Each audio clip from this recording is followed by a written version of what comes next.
উনি সায়েন্টিস্ট আমার পরিচিত। এজেন্ট পরিচিত হও, ফেসবুক কন্টেন্ট ক্রিয়েটর। কিছুদিন আগে আমি ওদের কয়েকজনকে জম্বির হাত থেকে বাঁচাইছি। ফেসবুকে কন্টেন্ট বানাইতেন আপনি? কি কন্টেন্ট বানাইতেন একটু দেখান তো।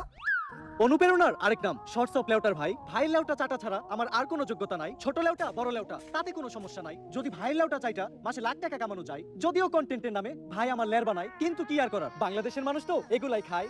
কেমন ছিল কন্টেন্টটা? কন্টেন্ট? এই থেকে কন্টেন্ট কই? তাইলে আমি এতক্ষণ কি বললাম? এইটা আবার কেমন কন্টেন্ট? এইটাই লেউটার কন্টেন্ট। এই লেউটার কন্টেন্ট মানে কি কোনো ইনকাম টিনকাম হয়? এই লেউটার কন্টেন্ট বানায়া আমার এক মাসের ইনকাম 40 লাখ টাকা।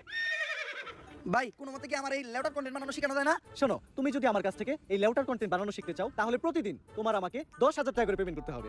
কারণ আমি তোমার কাছে আমার টাইম বিক্রি করতেছি। It's called value of time.